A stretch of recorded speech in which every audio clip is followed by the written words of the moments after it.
Jesus, Father, but for the perfect sacrifice that was laid on the cross, for our iniquities and our sin, Father, that only through Jesus Christ that we find eternal life. Father, so we thank you for your Son, Jesus Christ. I thank you for the forgiveness of sin through your Son. Lord, and may we never take that for granted. If we have anything to be thankful for, Father, let us always be reminded of the free gift of salvation. Amen.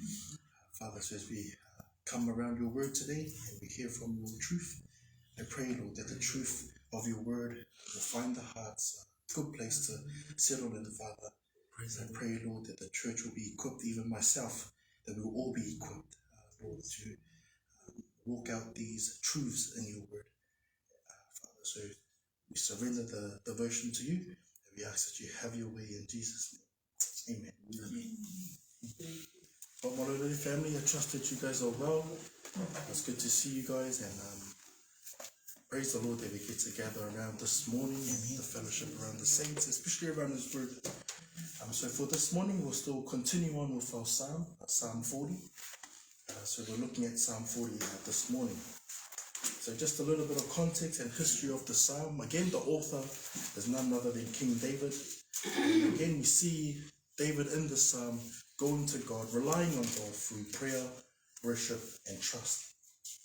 And as we go through these Psalm or these verses, we see that the Psalm is a mixture. So it's a mixture of lament, of prayer, thanksgiving, and also deliverance, as we will soon read. So far we've covered the following verses and the applications. So verses 1 to 3 is titled A Servant's Prayer is Answered. And the application for us there is to be patient in time of prayer, to have hope, to look and expect. That if we prayed according to God's will, and that it's only in His will that He will answer accordingly. Number 2 was to offer a fresh worship unto the Lord.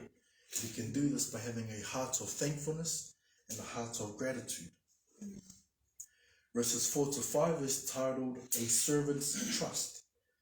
And the application we took away from there was to be the blessed or be the happy believer who turns to the Lord and not to those who are proud or lapse into falsehood. A blessed or happy believer also trusts in the Lord and also seeks counsel from those who are mature in the word of God. We looked at verses 6 to 8, which was titled The Delight of the Servant. The application we took away from there was in verse 6 is to be encouraged with the knowledge that we are permanently marked to serve our Lord and to remember that God says it's better for us to be obedient. Verse 7, though the command was given to kings, we also as believers in the inspired word of God can benefit from reading His word all the days of our life. And in verse 8 was to delight in His word and follow it carefully. So last week we looked at verses 9 to 10, which was titled The Proclamation of Glad Tidings, or the preaching of glad tidings, or the announce of glad tidings. The application we took away there was to proclaim, illustrate, or preach with words and in action. Number 1, God's righteousness. Number 2, God's faithfulness. Number 3, God's loving kindness. And especially number 4, His truth to everyone and all that we do. Amen. So this morning we'll be going through verses 11 and 12, which is titled God Sustains His Servant. God sustains His servant. If I can please have Brother Waiwai to read our verses for this morning. And if I can ask our Samoan Bible readers to read Salamo Fasifulu, Fa'upu Sefulu Tasi, Ile Sefulu Lua, and I will read in Tonga. 11. Do not withhold your tender mercies from me, O Lord. Let your loving kindness and your truth continually preserve me. For innumerable evils have surrounded me. My iniquities have overtaken me, so that I am not able to look up. They are more than the hairs of my head. Therefore my heart fails me. Our Samoan Bible reads, Ia. Yewai, awet sa fie goelo walofa muti mane yatia. Ia leo ina pela va lo fama lo fama.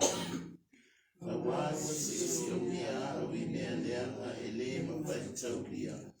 Ua maya ea ua masala. Olea o telema faiai ona vaai. Ua silia ona tele o laulu. Ua matua vai ai lo loto. Sa me whangu fulu vesi tātaha ki ta haua. Tala e hai te ke ta ofia Sihova, o whaka atu I kita. Ofa ke malu ai pe kita, ai ofa mo oni ai awhiona. He oku kapui e ngahi kovi, oku ikai lava hono lau. Oku loki au e he eku ngahi hia, o ikai te o masio atu.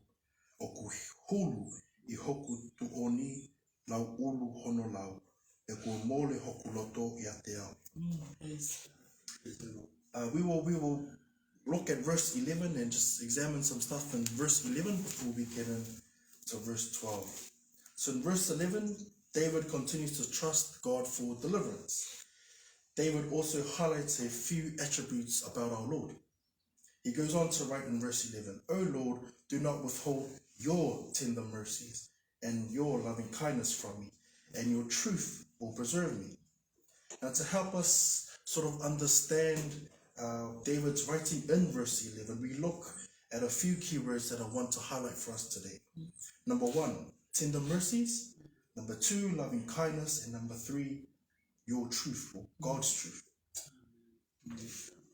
So tender mercies. Mercies comes from the Hebrew word rachem, which means passion or tender love. Number 2 was loving kindness. Now, the loving kindness comes from the Hebrew word chesed, which means your mercy, your kindness, your favor, your good deeds. And number 3 is truth. The word truth comes from the Hebrew word emeth, which means certainty, trustworthiness, assured, and faithful. David understands and continues to trust in the Lord for number 1, his tender mercies, his loving kindness, and his truth. Can I have all our Samoan Bible readers to read verse 12, and I will read in English. So Psalm 40 verse 12, and I'll read in English. Our Samoan Bible readers, Ia.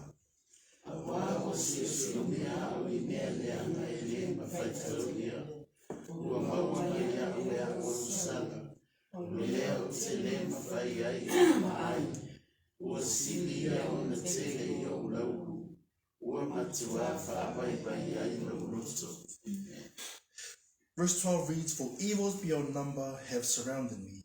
My guilty deeds have overtaken me, so that I am not able to see. They are more numerous than the hairs of my head, and my heart has failed me. Here in verse 12, we see why King David is praying for deliverance. We see why King David was praying for God's truth, for God's mercy, and for his loving kindness. Because, as it says there, guilty deeds have overtaken me, that I'm not able to see. They are numerous, more than the hairs of my head, and my heart has failed me. We read the same thought expressed in 2 different ways.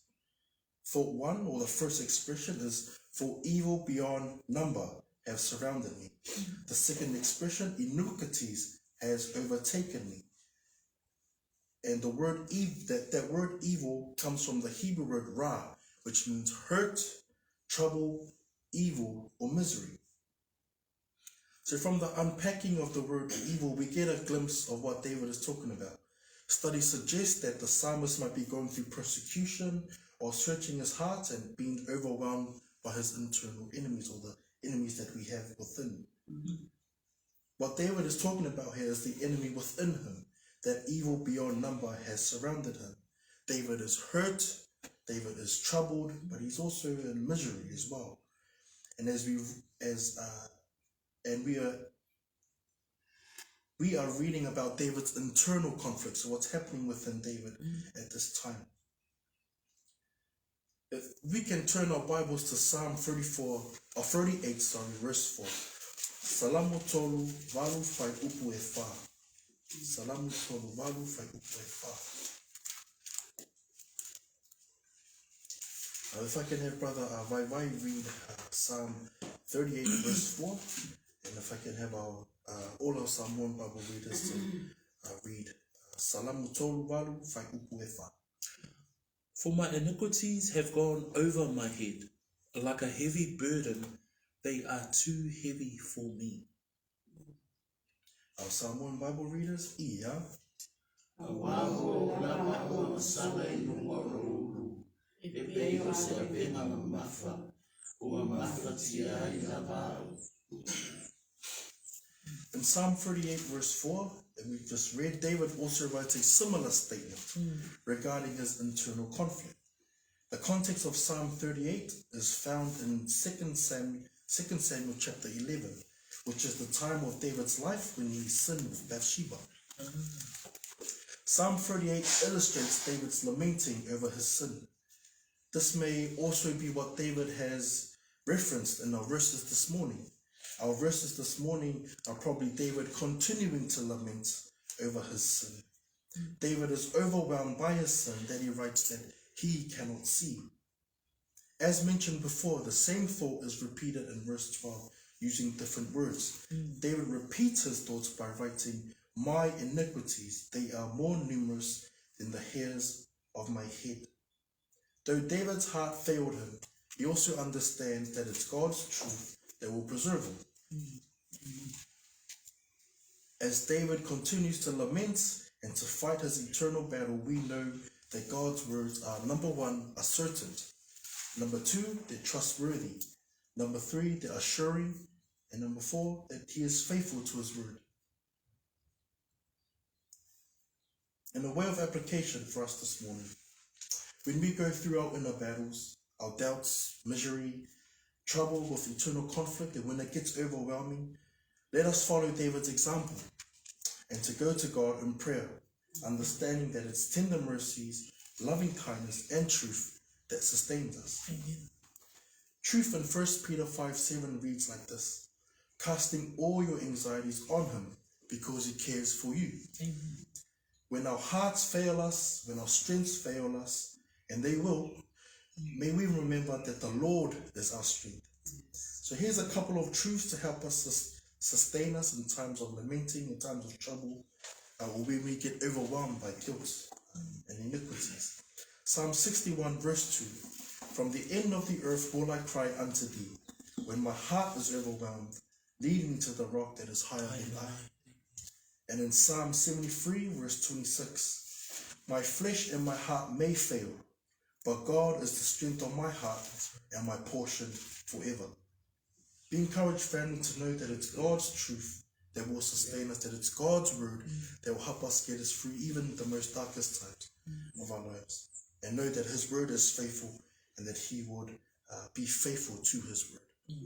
Be encouraged, family. I will end us off here in our time of devotion, and I'll hand it over back to Brother Vai, who will lead us in our time of worship.